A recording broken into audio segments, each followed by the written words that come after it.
ಗ್ರಾಮೀಣ ಸೊಬಗು ಕಾರ್ಯಕ್ರಮಕ್ಕೆ ಎಲ್ಲರಿಗೂ ಸ್ವಾಗತ. ನಾನಿವತ್ತು ಸಂಕ್ರಾಂತಿ ಹಬ್ಬದ ಸ್ಪೆಷಲ್ಲು ಸಿಹಿ ಪೊಂಗಲ್ ಮಾಡಿದ್ದೀನಿ. ಇದನ್ನು ಮಾಡೋದು ಹೇಗೆ ಅಂತ ನೋಡೋಣ ಬನ್ನಿ. ಸಿಹಿ ಪೊಂಗಲ್ ಮಾಡೋಕ್ಕೆ ಏನೇನು ಬೇಕು ಅನ್ನೋದನ್ನು ನಾನು ನಿಮಗೆ ಫಸ್ಟ್ ತಿಳಿಸ್ಕೊಡ್ತೀನಿ. 1 ಅಳತೆ ಅಕ್ಕಿ, 3/4 ಅಳತೆ ಹೆಸರುಬೇಳೆ, 1 ಅಳತೆ ಹಾಲು, ಮತ್ತು ಈ ಹೆಸರುಬೇಳೆ ಅಕ್ಕಿ 2 ಏನಿದೆ ಅದರ ಅಳತೆ ಪೂರ ಬೆಲ್ಲ ತೊಗೊಂಡಿದ್ದೀನಿ. ನಾನು ಸ್ವೀಟ್ ಜಾಸ್ತಿ ಇದ್ರೇ ಚೆನ್ನಾಗಿರೋದು. ಸ್ವಲ್ಪ ತೆಂಗಿನಕಾಯಿ, ಗೋಡಂಬಿ, ದ್ರಾಕ್ಷಿ, ತುಪ್ಪ ತೊಗೊಂಡಿದ್ದೀನಿ. ಬನ್ನಿ ಈಗ ಮಾಡೋ ವಿಧಾನ ತೋರಿಸ್ಕೊಡ್ತೀನಿ.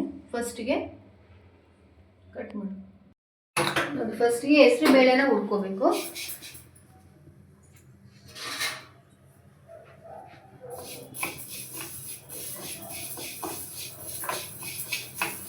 ಹೆಸರು ಬೇಳೆನ ಹುರ್ಕೊಂಡು ಅಕ್ಕಿ ಜೊತೆ ನೋಡಿ, ಹೆಸರುಬೇಳೆ ಈ ಥರ ಹುರ್ಕೊಂಡ್ರೆ ಸಾಕು. ಹೆಸರುಬೇಳೆ ಕಪ್ಪಗಾಗೋ ಥರ ಹುರಿದ್ಬಿಟ್ರೆ ಏನಾಗುತ್ತೆ, ಪೊಂಗಲ್ಲು ಕಲರ್ ಚೇಂಜ್ ಆಗಿಬಿಡುತ್ತೆ. ಸೊ ನಮಗೆ ಈ ಥರ ಹುರಿದಿರೋ ಹೆಸರುಬೇಳೆ ಸಾಕಾಗುತ್ತೆ. ಈಗ ತೊಳ್ಕೊತೀನಿ ನಾನು. ನೋಡಿ, ಹೆಸರುಬೇಳೆ ಬೇಳೆಗಳು ತೊಳೆದಿಟ್ಕೊಂಡಿದ್ದೀನಿ. ಈಗ ನಮಗೆ ಅಕ್ಕಿ ಬೇಳೆಗಳಿಂದ 1 ಮುಕ್ಕಾಲು ಲೋಟ ಇತ್ತು. ನಾನೀಗ ಇಲ್ಲಿ 4 ಲೋಟ ನೀರು ಹಾಕ್ತಾಯಿದ್ದೀನಿ. ಸ್ವಲ್ಪ ಕೆಳಗೆ ಬಂದ್ರೇ ಚೆನ್ನಾಗಿರೋದು.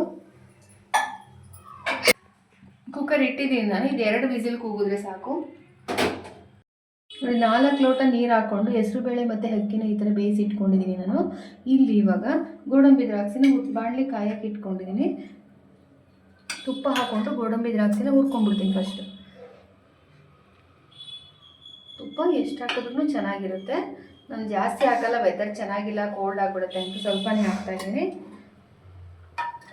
ತುಪ್ಪ ಹಾಕಿ ಮೊದಲು ಗೋಡಂಬಿ ಹಾಕ್ತೀನಿ.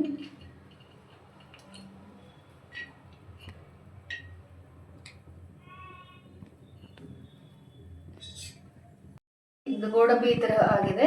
ಇದ್ರೊಳಗಡೆ ಹಾಕ್ತಾ ಇದ್ದೀನಿ ನಾನು. ಮತ್ತೀಗ ದ್ರಾಕ್ಷಿ ಹಾಕ್ತೀನಿ.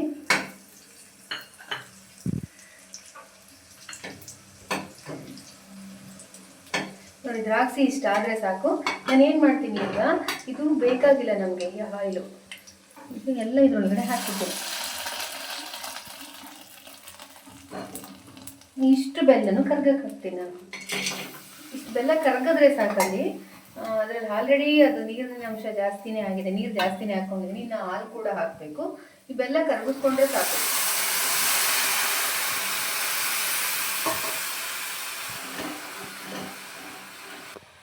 ಬೆಲ್ಲ ಕರ್ಗಕ್ಕೆ ಬಿಟ್ಟಿದ್ದೀನಿ. ಈಗ ಏಲಕ್ಕಿ ಕಾಯಿ ಮತ್ತು ಒಣಶುಂಠಿನ ಪುಡಿ ಮಾಡ್ಕೊಂಡು ಇಟ್ಕೊಂಡಿದ್ದೀನಿ. ಇದ್ರೊಳಗಡೆಗೆ ಹಾಕ್ತೀನಿ ನಾನು ಡೈರೆಕ್ಟಾಗಿ. ಆಮೇಲೆ ನೀರಲ್ಲಿ ಸೋದಿಸ್ಕೊಂಡ್ರೆ ಅದು, ಅಂದರೆ ನಾನು ಪಾಕನ ಸೋದಿಸ್ಕೊಂಡ್ರೆ ನಮಗೆ ಅದು ಕಲ್ಲೇನೋ ಇದ್ರೆ ಇದು ಪುಡಿ ಇದೆಲ್ಲ ಬರುತ್ತೆ. ನಾನೀಗ ಹಾಲನ್ನ ಇಲ್ಲಿ ಕಾಯಿಸಿ ಇಟ್ಕೊಂಡಿದ್ದೀನಿ. ಇದನ್ನು ಪೂರ ಇದರಲ್ಲಿ ಹಾಕ್ತೀನಿ ನಾನು. ಹಾಲು ಆಪ್ಷನಲ್ಲು, ಬೇಕಿದ್ರೆ ಹಾಕ್ಬೋದು, ಇಲ್ಲಾಂದರೆ ಬೇಡ. ಬಟ್ ನಾನು ಹಾಲು ಹಾಕಿದ್ರೆ ಚೆನ್ನಾಗಿ ಬರುತ್ತೆ ಅಂತ ಹಾಕ್ತಾಯಿದ್ದೀನಿ. ಹಾಕ್ಬಿಟ್ಟು ಬೆಲ್ಲದ ಪಾಕ ಎಲ್ಲ ಹಾಕ್ಕೊಂಡು ನಾವು ಮತ್ತೆ ಬಿಸಿಗಿಡಬೇಕು. ಬಟ್ ಬೆಲ್ಲ ಅದು ಕರಗಲಿ ಅಂತ ವೆಯ್ಟ್ ಮಾಡ್ತಾ ಇದ್ದೀನಿ.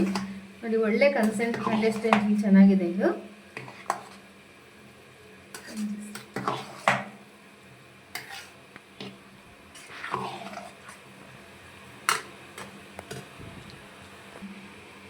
ಈಗ ತೆಂಗಿನಕಾಯಿ ತುರಿ ಕೂಡ ಹಾಕ್ತಾ ಇದ್ದೀನಿ. ಇದಕ್ಕೇನು ಅದನ್ನು ಬಿಸಿ ಮಾಡೋ ಅಗತ್ಯ ಏನಿಲ್ಲ. ಈಗ ನಾನು ಹಸಿ ತೆಂಗಿನಕಾಯಿ ತೊಗೊಂಡಿದ್ದೀನಿ. ನೀವು ಬೇಕಿದ್ರೆ ಕೊಬ್ಬರಿ ಬೇಕಾದರೂ ನೋಡಿ. ಬೆಲ್ಲದ್ದು ಕರಗಿದೆ, ನಾನು ಪಾಕ ಬರೋ ಅಗತ್ಯ ಏನೂ ಇಲ್ಲ. ಬೆಲ್ಲ ಕರ್ಕಿದ್ರೆ ಸಾಕು. ನಾವು ಇದನ್ನು ಈಗ ಸೋದಿಸ್ಕೊಳ್ಳೋಣ.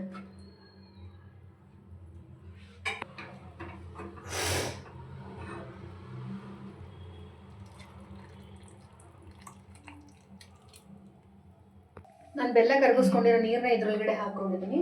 ಮತ್ತೆ ನಾನೀಗ ಸ್ಟವ್ ಅಂಟಿಸ್ತೀನಿ.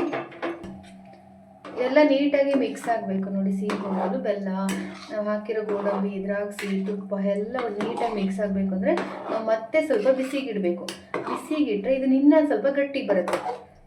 ನೋಡಿ, ಹಾಲೆಲ್ಲ ಹಾಕಿದ್ದೀವಲ್ವಾ, ಸೊ ಇನ್ನು ಸ್ವಲ್ಪ ಗಟ್ಟಿಗೆ ಬರಬೇಕು ಅದು. ನೋಡಿ, ಈ ಥರ.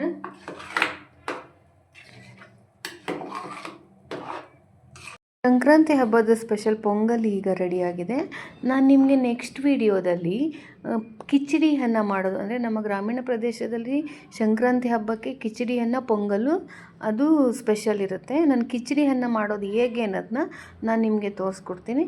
ಈ ವಿಡಿಯೋ ನಿಮ್ಗೆ ಇಷ್ಟ ಆಗಿದರೆ ಪ್ಲೀಸ್ ಲೈಕ್ ಮಾಡಿ, ಶೇರ್ ಮಾಡಿ, ಸಬ್ಸ್ಕ್ರೈಬ್ ಮಾಡಿ. Thank you for watching.